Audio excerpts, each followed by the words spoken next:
Okay. So, ngayon, binalik ko na yung breaker. Ngayon, testingin natin. Yan, umilaw na. Ngayon, may adjustment nga, di ba? Pwedeng ganyan.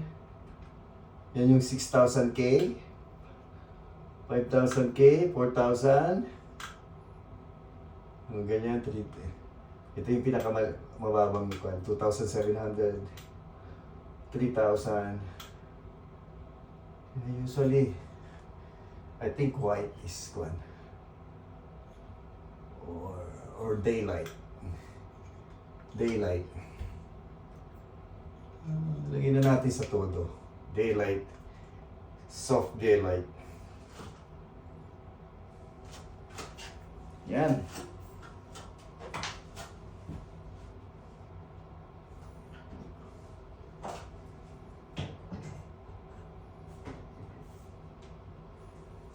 Okay, sinet ko sa cool daylight.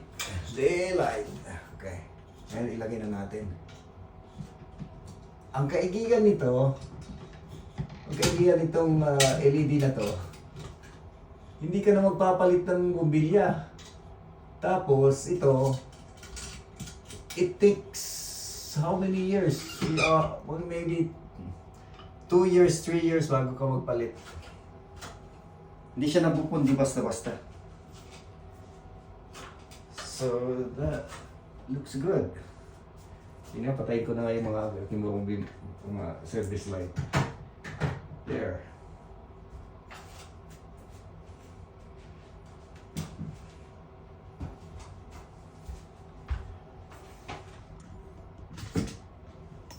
Okay. Yan. Panantay ko na yung service light ko. Maliwanag pa.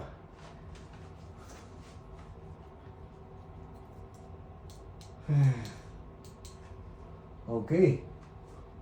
I think it's good. Oh. Hindi na ako magpapalit ng bumbilya niya ngayon. Puro ganyan na lang.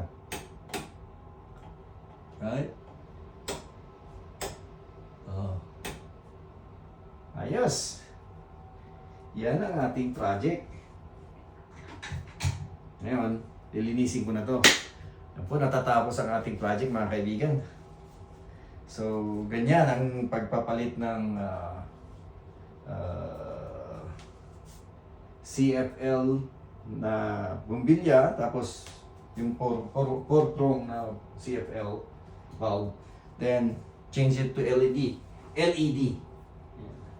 Ang daming kwan. Punong-puno pala yan ng kwan. Punong-puno pala ng insulation. So, ayun.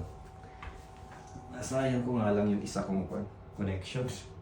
Kamali ako ang putol. Mistake. Okay. So, that's garbage. Now I have to clean up. Solved! And that's how you do it. Make sure, turn off the power. And make sure no one will touch it. Alright, bye-bye.